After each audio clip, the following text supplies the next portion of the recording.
everyone, welcome to the Lila channel. I'm Star, a member of the Lila team, and I'm so excited to be doing another video for our Wellness Through the Ages series.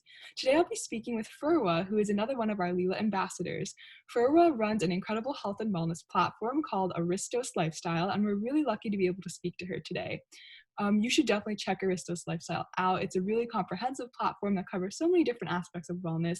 You can follow them on Instagram at aristos.lifestyle. So that's ARISTOS.lifestyle. And we're going to put their handle up in the video description as well as at the end of the video.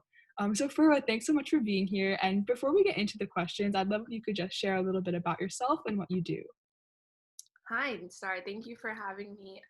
As mentioned, I've been a fan of Lila I found out very close to since it was created, and fell in love with the product and the brand and the team members and the mission immediately. And yeah, so I'm excited to be an ambassador for Lila.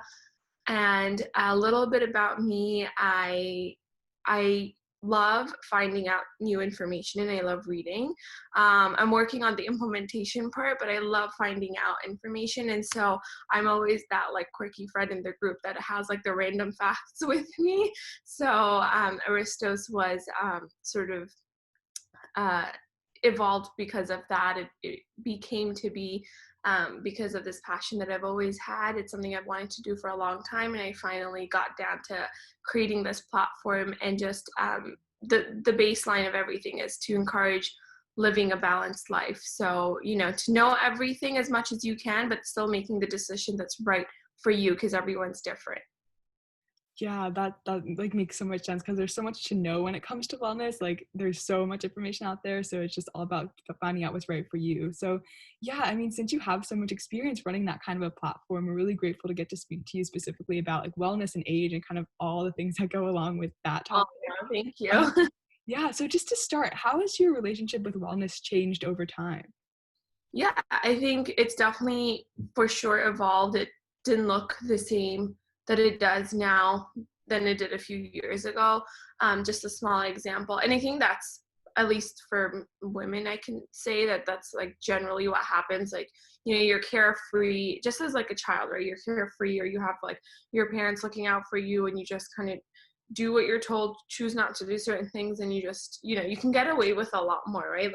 You can get away with eating junk food and not seeing the physical effects of it right away. But I think that as the years go on, I learned that it's about the buildup that happens over years, right? With wellness, it's it's okay to do a few quote unquote bad things here and there, but if you do them consistently, they do build up, whether it's habitually or it's a mental burden, or again physically, right? It builds up in your body. So I think in learning about that, I've learned to make small changes in my everyday life when it comes to wellness, again, whether it's physical, spiritual, mental, whatever it may be, so that it's integrated and weaved into my everyday life, so that it has a long term, it's sustainable, right? And it's more preventative versus just being carefree and then finding a solution when something does go wrong. So I think that's the major way. And then I'm a big foodie, so eating, enjoying a lot of, and then it's not to say that you can't enjoy real wholesome foods, but I think I had a big sweet tooth, and desserts were a big part of my life, and they still are, but just in a newer, more intuitive way. So I think that that's, again, just similar to what I do with Aristos and encourage on there, is just knowing more. And when you know more, you make certain decisions, certain informed decisions. So I think that would be the main way that that's evolved, my approach with wellness. Yeah, I definitely relate to the whole small changes thing, and they kind of add up, and it really does make a big difference in the end. So thank you for sharing that. So to move on, what sort of wellness advice do you think you would give to yourself maybe 5 to 10 years ago? Yeah, I think very similar to sort of, pulling from my last answer, that knowing that things have long-term effects, and not to say that's to live in fear, but again, just making informed decisions.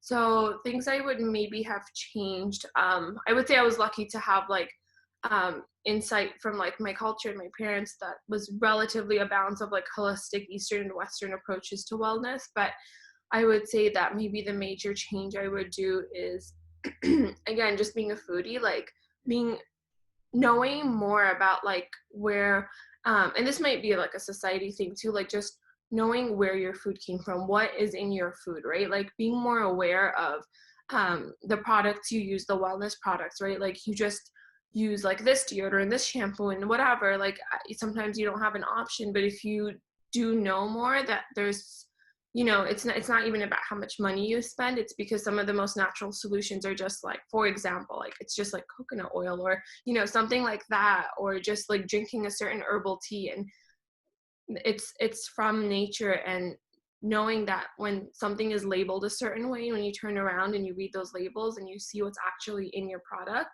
I wish I knew that earlier, because I think that a lot of people today, especially women with like hormones and stuff, right? We have a lot of chemical buildup in our bodies, which affect us, whether it's like with hormone imbalance, or the way we look at food in terms of, if your hormones are imbalanced, your metabolism is off, right? Things like that. So I think I wish I knew that, because like I said, it like builds up right in your liver and in your system. So yeah, for sure, if I knew that, I think that would have helped have a, just a better approach to intuitive like eating and, consuming products.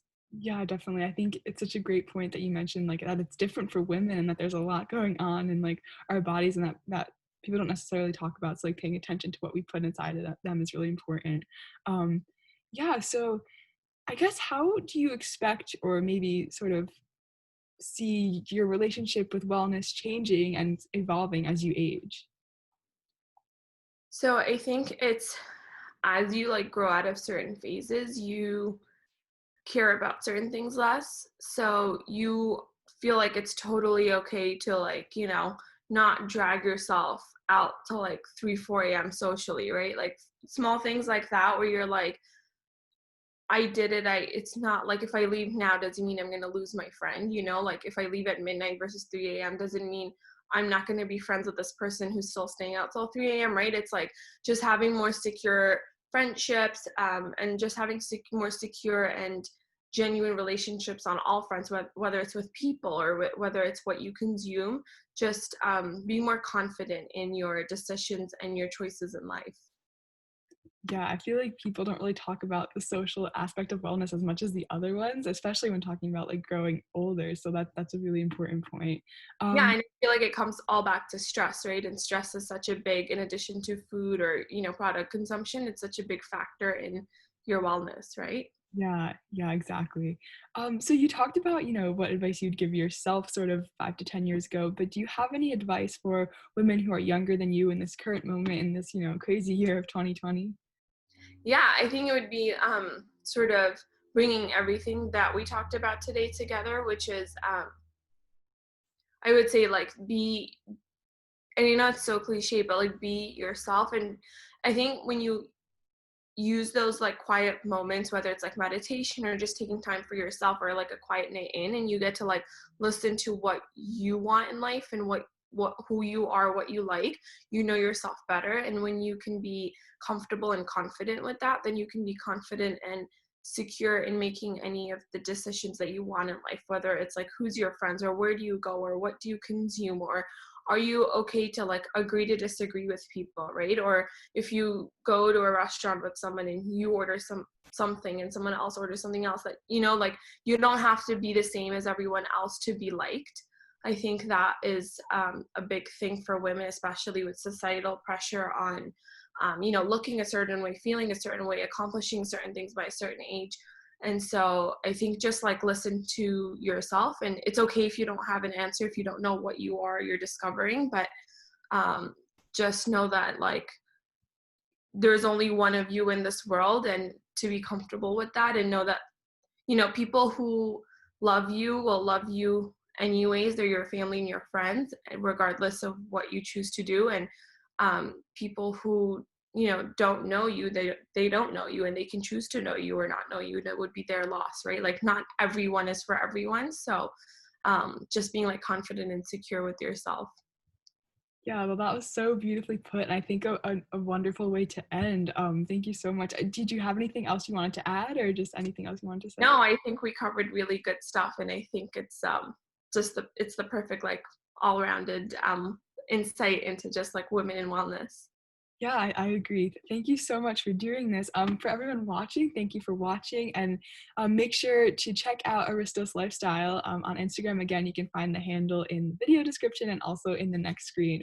Thank you so much, Ferwa. Thank you. Thanks, Star. Bye.